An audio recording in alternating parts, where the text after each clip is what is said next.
Hello to Netflix channel ကနေပြန်လည်ပြီးကြိုဆိုလိုက်ရပါအဲ့တော့ကျွန်တော်တို့ကဒါဒီနေ့ဒါ missing track ဒါမှမဟုတ် mastering track မှာကျွန်တော်တို့ဒါ equalizer ကိုချိန်တဲ့အခါမှာတိတိကျကျနဲ့အတန်ကိုရှင်းရှင်းလင်းလင်းနဲ့ကျွန်တော်တို့ဒါဘန်တစ်ခုချင်းစီရဲ့အသေးစိတ်မှာကျွန်တော်တို့ဒါဖြစ်နေတဲ့သူရဲ့ဒီ error တွေသူရဲ့ဒါကျွန်တော် imbalance ဖြစ်တဲ့နားထောင်လို့မကောင်းတဲ့ကျွန်တော်တို့ဒါ frequency တွေကိုဒါ emphasize လုပ်ချင်တဲ့ကျွန်တော်တို့ဒါ frequency တွေကိုကျွန်တော်တို့ကဒါကို emphasize လုပ်ချင်တဲ့ frequency တိတိကျကျကိုကျွန်တော်တို့ကလုပ်ချင်တဲ့အခါမှာကျွန်တော်တို့ကဒါအတန်ကိုတိတိကျကျနဲ့ကျွန်တော်တို့ဒါ equalizer balance ဖြစ်ဖို့ကျွန်တော်တို့ဒါအကောင်းဆုံးတိတိကျကျကျွန်တော်တို့ဒါချိန်ပေးနိုင်တဲ့ကျွန်တော်တို့ဒါ audio plugin တခုကိုဒါကျွန်တော်တို့ဒါပြပြပေးမှာဖြစ်ပါတယ်အဲ့တော့ဒါအသေးစိတ်ဒါသူ့ရဲ့ဒါဘယ်လိုအသုံးဝင်ပုံဘယ်လိုမျိုးသူ့ကိုဒါသိချချိန်ရလဲဆိုတော့ဆက်ပြီးတော့ကြည့်လိုက်ကြအောင် Hello အားလုံးပဲမင်္ဂလာပါ Netflix channel ကနေပြန်လည်ပြီးကြိုဆိုလိုက်ရပါတယ်အဲ့တော့ဒီနေ့ဒါဘာလို့ဒါဒီနေ့ပြပြပေးသွားမယ်ဆိုတော့ဒီနေ့ဒါအရင်တစ်ခေါက်ကပြပြပေးတဲ့ဒါကျွန်တော်တို့ဒါ mastering လုပ်တဲ့အခါမှာပေါ့နော်ဒ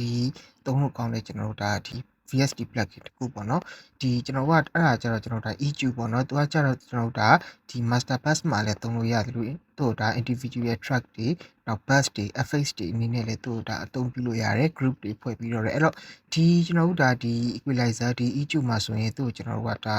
16 channel ပေါ့နော်16 track ကျွန်တော်တို့ကဒါ EQ track အနေနဲ့သူ့ဒါကျွန်တော်တို့ဒါ fader တွေနဲ့ပြပြီးတော့သူ့ကျွန်တော်တို့ကဒ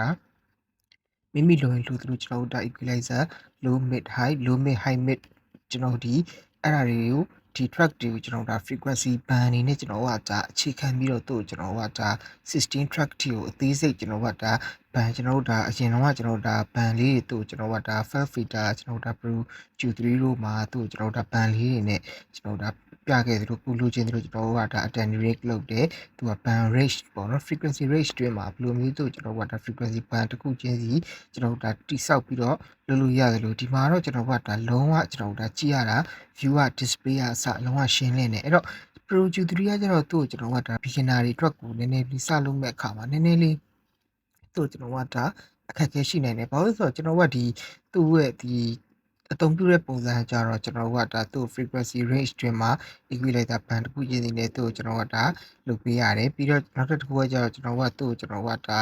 attenuate လုပ်တဲ့အခါမှာဖြစ်ဖြစ် low cut ကျွန်တော်ကဒါလုပ်ပေးတာပဲဖြစ်ဖြစ်နောက်တစ်ခုကကျတော့ boost လုပ်ပေးတာပဲဖြစ်ဖြစ် frequency ကိုကျွန်တော်ဒါ boost လုပ်ပေးချင်တာပဲဖြစ်ဖြစ်ကြရင်သူ့ကျွန်တော်ကဒါသူ့ရဲ့ဒီ range တွင်မှာကျွန်တော်ကဒါသူ့ကိုဒါ frequency range တွင်မှာ band ဖွဲ့တဲ့အခါမှာကျွန်တော်ကဒါအများကြီးမချိန်ထက်တဲ့အခါမှာမလိုအပ်တဲ့ frequency ကိုတွားပြီးထိခိုက်သွားရင်များစွာတက်ရောက်မှုရှိတဲ့အတွက်ကိုသူ့ကျွန်တော်ကဒါ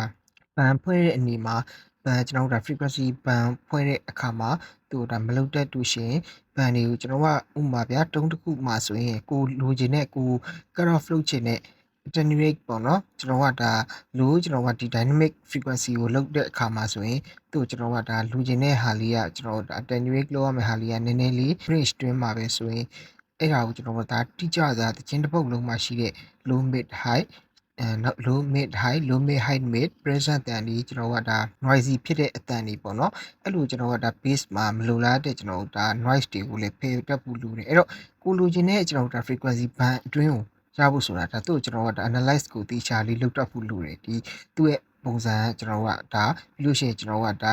low cut ကျွန်တော်ဒါလုပ်ပေးရတာရှိတယ်နောက် shaft လုပ်ပေးရတာရှိတယ်သူ့ရဲ့ကျွန်တော်ကဒါလိုရင်လိုသလိုသူ့ကျွန်တော်ကဒါချိန်ပြီးလို့ရတယ်အဲ့တော့ဒီမှာကျတော့သူ့ကြည့်ရတာကျွန်တော်ကဒါ share နေအဲ့တော့ဒါသူ့ဒါ16 track fader လေးနဲ့ဒါအားလုံးလဲကျွန်တော်တို့ဒါယင်းဒီပြီးသားဖြစ်မှာပါဒီလိုပုံလေးတွေကเนาะကျွန်တော်တို့ဒါ EQ band အနေနဲ့သူ့ကျွန်တော်ကဒါဒီဟာလေးကို16 track တွင်းမှာသူကတော့ဒါ auto ကျွန်တော်တို့ကဒီမှာဆိုရင်ဒါအားလုံးလေးတွေ့ရလိမ့်မယ်ကျွန်တော်ဒါ20 kHz ကနေပြီးတော့ကျွန်တော်ဒါ 20k အထိကိုသူဒီကြားထဲမှာကျွန်တော်တို့ဒါဒီကြားကျွန်တော်တို့ဒါရှိတယ်ဒီမှာ31ရှိတယ်နောက်ဒီမှာကျွန်တော်ဒါ31.7ရှိတယ်နောက်50.2ရှိတယ်79.6ကျွန်တော်ဒါ126အဲ့လိုပေါ့နော်ဒါဆိုရင်ကျွန်တော်တို့ဒါရီဘူးအားဖြင့်ကျွန်တော်ပြောမယ်ဆိုရင်ဒါဆိုရင် mid ကိုဒါကျွန်တော်ကဒါပြတယ်ဒါကြတော့ကျွန်တော်က height နောက်ပြီးတော့ဒါဒီ height ရဲ့ကျွန်တော်ဒါဟိုဘက်ရဲ့ wall လို့ရှိရင် present area တန်လေးတွေပါတယ်အဲ့တော့ဒီကျွန်တော်ဒါကိုဒီနေ့ပြောရဲဆိုတာကြတော့ကျွန်တော်ဒါပို့ပြီးတော့ကြည့်ရတာရှင်းနေကျွန်တော်ဒါအခုမှစပြီးတော့ကျွန်တော်ဒါ missing and mastering လုပ်မဲ့လူတွေအတွက်ကိုဒီ VST plugin ကပို့ပြီးတော့တင့်တော်တယ်ပို့ပြီးတော့အဆင်ပြေတယ်ပေါ့နော်အဲ့တော့ဟွာရီယာကြတော့ကျွန်တော်ဒါ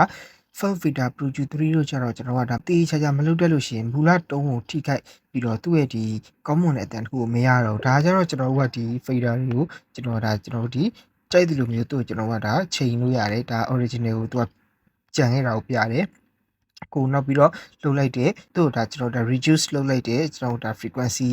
ကိုကျွန်တော်ဒါ dB အနေနဲ့သူ့ကျွန်တော်ဒါကိုလိုချင်တဲ့ဒီ frequency short လိုက်တာကိုလည်းဒီမှာပြရတယ်အဲ့တော့ဒါဆိုရင်လည်းကျွန်တော်က low ပေါ့နော် low mid မှာဆိုရင်လူပြတယ်ဒါဥပမာကျွန်တော်ကဒါချိန်ပြတာပေါ့နော်အဲ့တော့ကျွန်တော်တို့ကဒီလိုမျိုးလုပ်လို့ရတဲ့အတွက်ကိုသူ့ကိုကျွန်တော်ကဘယ်လိုဖြစ်လဲဆိုတော့ပို့ပြီးတော့တွေ့ကူတယ်ပေါ့နော်တော့ဒါရှင်းလင်းတဲ့သူ့ကိုကျွန်တော်တို့ကဒါတေချာလေးတို့ဒါ channel track တစ်ခုချင်းဒီမှာ filter လေးနဲ့ပြတဲ့အတွက်ကိုဒါပို့ပြီးတော့ beginner တွေအတွက်ကိုအဆင်ပြေတယ်အဲ့တော့ဒီဟာကိုသုံးတဲ့အကြောင်းရင်းကလည်းကျွန်တော်တို့ဒါအများကြီးပေါ့နော်အတန်တွေကကျွန်တော်တို့ original artist မှာတယောက်နဲ့တယောက်မတူတဲ့ vocal tone တွေရှိတယ်အဲ့တော့ကိုကဒီ impurity တွေလည်းကျွန်တော်ကဒါ surgical အနေနဲ့သုံးလာကြတော့ကျွန်တော် producer တွေဘာလို့ပို့ပြီးတော့ကျွန်တော်ကဒါ detail ကြတို့ဒါ emphasize လုပ်ပြီးတော့တေချာလုပ်လို့ရတယ်ဒါတွေကြတော့ကျွန်တော်တို့ကပို့ပြီးတော့သူ့ကျွန်တော်ကဒါလွယ်ကူတဲ့အနေအထားလေးဖြစ်တယ်နောက်တစ်ခုကကြတော့ကိုလိုချင်တဲ့ဒီတုံးအသေးစိတ်ဆိုရင်တော့ကောင်းလေးတွေက producer တို့ကနည်းနည်းပို့ပြီးတော့ detail ကြတယ်ဒါတွေကြတော့လေကျွန်တော်တို့ကနည်းနည်းလေးလောက်ရတာပို့ပြီးတော့ကျွန်တော်တို့ adjust လုပ်ရတာလွယ်ကူတယ်မျက်စိရှင်းနေပေါ့နော်အဲ့တော့ဒီ VST plug ရဲ့အကြောင်းကိုကျွန်တော်ရေးစပြီးရှင်းပြပေးပါမယ်ပေါ့နော်